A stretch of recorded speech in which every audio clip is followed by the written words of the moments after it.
Starting with LSU football, and what I think is one aspect and one word that could prevent this team from accomplishing what many think they will accomplish this year, and that word is depth.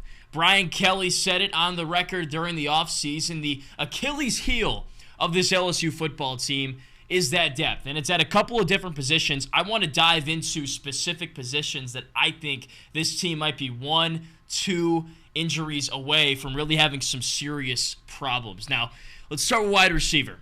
It's a team that, or rather a position group that has a lot of talent, top-heavy talent as well, but kind of dies off after that. Malik Nabers is your wide receiver 1. No ifs, ands, or buts about it. He's back. Your wide receiver 2 last year was Kayshon Boutte. He's now with the Patriots in the NFL and having a great camp, by the way, so somebody has to fill his role. Behind Boutte last year was Mason Taylor, but the problem there is that Taylor plays tight end, not wide receiver. So you'd like to have another wide receiver producing more than your tight end because they should be catching the ball. You would think, in most situations, a little bit more than your tight end. So who are some of the guys that could fill that role? Brian Thomas, we've talked about him quite a bit on this show. He's had 2 different 300-plus yard receiving seasons. Really just not wide receiver 2-esque numbers. What are we looking for? 45 catches, 600 yards, handful of touchdowns. A consistent, reliable target that will make plays. Kyron Lacy could also do that. The former Louisiana Lafayette player had 24 catches for 268 yards last season. His best year, though, came during his freshman season when he was with the Raging Cajuns. He had 364 receiving yards that year. So we haven't seen him produce at that level yet. And at that level, that's wide receiver 3 numbers. If Lacy wants to fulfill his potential, he's got to boost that up this year. But he impressed in the spring, had a one-handed catch in the spring game, so he's certainly flashed, as has Thomas. But can they show that consistency? That's really the big question, because if teams game plan, which they will, to stop Malik Nabers, other dudes are going to have to elevate their levels of play and make plays to fill that void. So Thomas, Lacy, maybe Chris Hilton, he's had a really good camp and good reports coming from camp for the former 5-star receiver. Can he build on what he did last year, which was just a 7-catch, 109-yard season? Either way, they got to find a couple of guys to be reliable targets for Jaden Daniels, because if Nabers goes down with injury, this unit's in trouble. But even if Nabers is fully healthy, they need other people to throw to and move this offense down the field methodically. Okay, defensive side of the ball. The 2 biggest question marks, I think, for depth and position groups, defensive line and cornerback. In that D-line room, you never want your starters to have question marks next to their name, and there's a couple of guys that have them. First, Savion Jones, another guy we've talked about and discussed a little bit. He started 3 games last season, had 23 tackles, 4.5 sacks, so a little bit of production, but now he's really taken on a bigger load on his shoulders, hoping, you would think, to start 12, 13, 14 games this year. He hasn't done that yet. So he's going to be relied upon not just as a role player and an occasional run stuffer and pass rusher. He's supposed to be basically an every down defensive end. Behind him, say Jones struggles or gets injured, you got Quincy Wiggins, who played in 5 games last year at 5 tackles, so capital U, unproven. And then Deshaun Womack, who we talked about last episode, the 5-star true freshman who hasn't played a college game yet. Yep, also getting great reports in fall camp, but you got to see it on the field in a game-like scenario. And at this juncture, I'm not too confident saying Womack can step in and be a guy that can do what Jones does at the same level or better or even close to the level expected. How about Mason Smith at D-tackle? You might be quick to say, that's not a question mark. What are you talking about, John? But look, guys, he's coming back from injury. Played 1 game. We'll round up and give him the 1 game last year. He got injured early in the Florida State contest, celebrating. He's been recovering, rehabbing.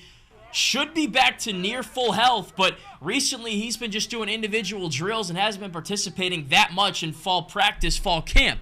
And Brian Kelly said recently that they're kind of taking it slow with Smith and really just kind of protect him and really evaluate him so he doesn't have any more injury problems. So he should be back in game shape, but he hasn't played a game in a long time. So we can't just assume that he's going to step in and be an all-SEC defensive tackle. Behind him, Jacoby and Guillory, a very veteran guy, but a guy that's only started 2 times in 3 years at LSU. So if Smith struggles with production, just full health in general, Guillory can be a short-term replacement, but he's not going to play at the level you want from an SEC defensive tackle alongside Mekhi Wingo.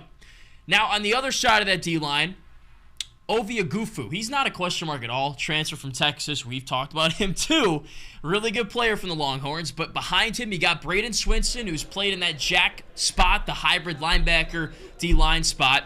The transfer from Oregon, who played 30 games there, only started one, though. He's gotten good reports out of camp. He's been playing well, getting a lot of reps there.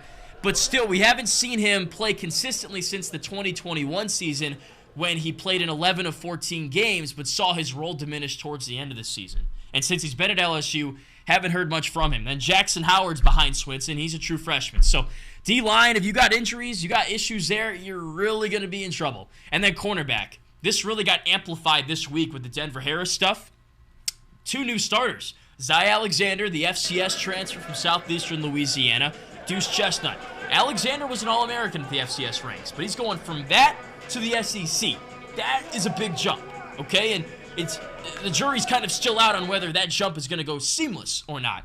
And Harris was battling Alexander for that job, and I think that was a position battle that was going to go into the season. Well, now we don't even know if Harris is going to be on the team when the season starts. He wasn't in the team photo. Brian Kelly says that he's got to take care of some personal stuff off the field and could be back on the team later this week. So who knows with that. And then Chestnut, he was really good at Syracuse. I saw him play a lot of ball. Behind him, though, was J.K. Johnson. He got injured recently. He was in a boot. And Kelly told us when we were at the food bank event that he'll be out indefinitely with an injury. So at corner, you're extremely, extremely thin. You're relying on transfers to begin with.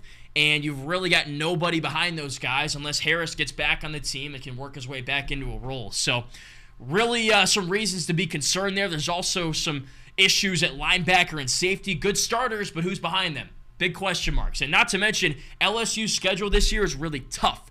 13th hardest schedule in the country, according to Phil Steele. So when you're going at it every single week in the SEC, this rigorous schedule, you're going to have guys get some bumps and bruises, and other players will have to step in and at least play a couple of snaps and help out and reprieve.